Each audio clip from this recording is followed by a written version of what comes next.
영화를 바라보는 새로운 시각, 아웃클래스입니다. 갑자기 들린 총소리, 그리고 총에 맞아 죽는 남자. 그의 이름은 레스터입니다. 놀란 그의 딸과 딸의 남자친구 리키는 조심스럽게 현장으로 내려옵니다. 선열이 난자한 살해 현장이지만 리키는 두려움 없이 살해당한 남자에게 다가갑니다. 그런데요, 이 남자 웃고 있는 것처럼 보입니다. 그리고 그를 보는 리키 또한 미소를 짓습니다. 왠지 모르게 기괴한 이 장면, 이들은 도대체 왜 미소를 짓는 걸까요? 오늘의 영화 아메리칸 뷰티입니다. 영화 아메리칸 뷰티는 2020년 기생충과 함께 아카데미 후보에 오른 1917의 감독 샘 맨데스의 데뷔작입니다. 샘 맨데스 감독은 데뷔작부터 엄청난 스포트라이트를 받았었는데요. 아카데미 주요 5개 부문을 휩쓸면서 데뷔작으로는 이례적인 성공을 거두죠. 아주 보편적인 미국 중산층의 삶을 특별한 관점으로 다룬 것은 물론 배우들의 호연과 우아한 연출이 볼만한 작품입니다. 오늘은 보는 이로 하여금 의아함을 자아냈던 영화의 마지막 장면에 대한 분석을 함께 해보겠습니다. 레스터 버넘은 겉보기에 행복한 가정을 이룬 것처럼 보이지만 하루하루는 무기력 속에서 살아가고 있습니다. And in a way, I'm dead already. 성공에 목마른 아내는 항상 레스터를 닥달하죠. This is an important business function. As you know, my business is selling an image, and part of my job is to live. 사춘기인 딸도 아빠를 무시합니다. Honest, and so they've asked us. You couldn't possibly care less, could you? Well, what do you expect? You can't all of a sudden be my best friend just because you had a bad day. 심지어 차라리 아빠가 죽어버렸으면 좋겠다고 말하기도 합니다. 너무한 거 아닌가요? What a lame-o. Someone really should just put him out of his misery. 그는 회사에서도 쫓겨나기 직전입니다. I've been writing for this magazine for 14 years, Brad. You've been here how long? A whole month? I'm one of the good guys, Les. I'm trying to level with you. This is your one chance to save your job. 레스터가 하루 중 최상의 기분을 느끼는 때는 이게 뭐하는 짓이죠? 여러분의 상상에 맡기겠습니다. This will be the high point of my day. It's all downhill from here. 이런 레스터에게도 새로운 사랑이 찾아오게 되는데요. 그녀의 딸 제인의 친구 안젤라입니다. 레스터는 안젤라를 본 순간 한눈에 반하게 되죠. 마치 안젤라와 단둘이만 있는 것 같은 착각에 빠질 정도로요. 레스터는 안젤라에게 첫눈에 반한 후부터 흑심을 품습니다. Just now waking up. 안젤라의 마음에 들기 위해서인지 레스터는 전에 없던 행동을 하죠. Dad's actually kind of cute. Shut up. He is. If he just worked out a little, he'd be hot. Shut up. 운동을 열심히 하는가 하면 젊은 시절에 들었던 밴드의 음악이 됐고 직장을 그만두고 퇴직금으로 빨간색 스포츠카를 플렉스합니다. Whose car is that out front? Mine. 1970 Pontiac Firebird, the car I've always wanted and now I have it. I rule. 결정적인 순간 레스터는 안젤라를 품을 기회를 얻게 됩니다.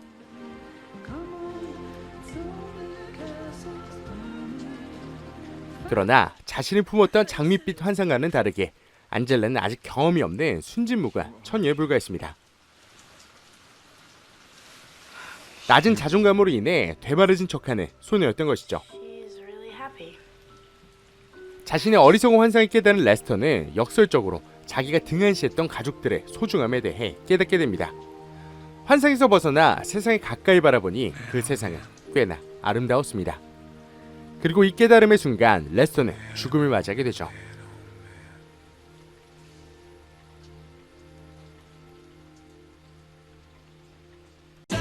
이렇게 대략의 줄거리를 살펴보니까 이전에 함께 들어봤던 영화 롤리타와 내용이 아주 비슷해 보이는데요.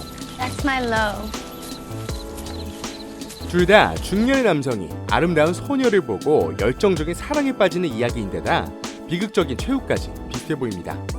그러나 차이가 있다면 롤리타의 주인공 험버트는 자신이 직접 살인을 했다는 것이고 레스터는 살해당했다는 차이 정도랄까요? 어린 소녀 롤리타가 자신을 사랑하지 않았다는 진실을 깨닫는 험버트는 진실을 부정하기도 하는 듯이 극작가 필트를 쏘아 죽여버립니다. 이와 달리 레스터는 게이라는 진실을 부정하고 싶었던 대령 프랭크에 의해 살해당하죠. 험버트와 레스터, 비슷해 보이는 두 주인공은 이처럼 비슷한 듯 다른 결말을 보여주는데요. 롤리타의 원작을 보면 험버트는 감옥에서 평생을 썩으면서도 롤리타를 잊지 못합니다. 허나 레스터는 자신의 철없는 사랑이 콩깍지였다는 것과 가족이 정말 소중한 존재였다는 사실을 깨닫고 죽죠. Man, oh man.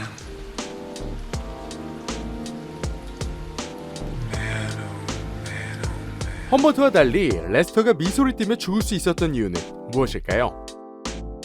레스터의 깨달음에는 딸의 남자친구 리키라는 캐릭터의 역할을 살펴봐야 합니다.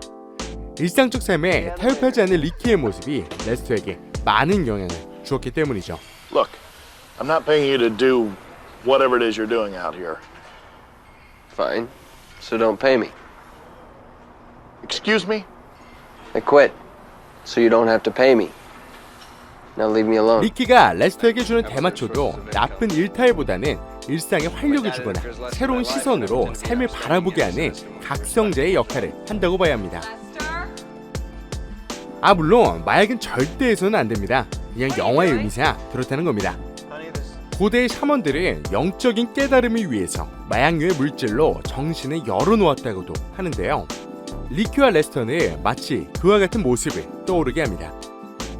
레스터는 리키에게 마약을 얻은 것뿐만 아니라 어떤 정신적인 영향을 받은 것 같습니다. 비닐봉지에 대한 감상을 제인에게 설명하는 장면을 보시죠.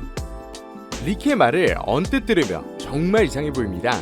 비닐봉지와 내가 춤을 추고 놀았다거나 그날의 심상치 않은 바람에 뭔가가 있는 것처럼 느껴졌다고 말하는 걸 보면요. And this bag was just dancing with me. That's the day I realized that there was this entire life behind things, and this incredibly benevolent force.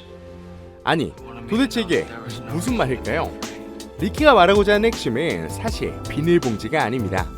비닐봉지를 날게 하는 바람을 말하고 싶은 거죠. 아시다시피 바람은 우리 눈에 보이지도 않고 만질 수도 없습니다. 그러나 우리는 바람이 존재한다고 확신하죠. 빨랫줄에 감긴 셔츠가 날아다니는 걸 보고 나뭇잎이 제자리에서 흔들리는 걸 보고 우리는 바람이 분다고 느낄 수가 있습니다. 비닐봉지도 마찬가지입니다. 제자리에서 중력을 거스르며 움직이는 비닐봉지는 우리에게 이 보이지 않는 바람의 신비함을 느끼게 합니다. 바람은 예로부터 보이지 않는 존재인 신의 행적을 일컫는 비유로 쓰이곤 했는데요. 서양의 기독교에서는 성령을 바람으로 묘사하기도 하고 동양에서는 기가 바람의 이미지를 쉽게 떠올리게 합니다. 남들이 비닐봉지를 볼 때 리키는 그 비닐봉지를 날리게 하는 바람을 봅니다. 비닐봉지뿐만이 아니라 그 배우의 바람을 볼 수 있는 자의 시선은 평범한 애들과는 분명 다르다고 말할 수 있죠. 이런 현상을 주의 깊게 보지 않는 사람들은 아마 바람이 존재한다는 사실조차도 눈치채기 어려울 것입니다. 우리가 리키 행동에 대해서 처음부터 알기 어려웠던 것처럼요. 이런 의미들을 생각해 볼 때 레스터도 우리처럼 비닐봉지에만 집착하고 있었기에 삶이 불만족스러웠던 건지 모릅니다.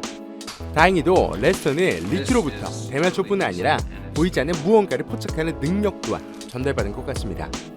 그래서일까요? 죽기 직전에는 인생을 제대로 바라볼 수 있었습니다. 그렇기에 레스터는 미소 지으며 세상을 떠날 수 있었을 것입니다. 리키는 그런 그의 마음을 잘 알기에 함께 미소 지은 것일 테고요. 이 이심전심한 두 사람의 미소는 불교의 화두 중 하나인 염화 미소를 떠올리게 합니다. 부처님께서 설법을 하며 연꽃 한 송이를 들자 가선만이 홀로 미소를 지었다는 그 화두 말입니다. 우리는 석가모니가 왜 꽃을 들었으며 가섭이 왜 미소를 지었는지 그 깊은 뜻을 알기는 어렵습니다. 하지만 영화 아메리칸 뷰티를 통해 장미꽃 한 송이를 말없이 들고 있는 리키의 모습을 상상해 볼 수는 있습니다. 여전히 어리둥절한 우리의 모습과 함께 홀로 빙그레 미소를 짓는 레스터의 모습까지 말이죠. I need to remember.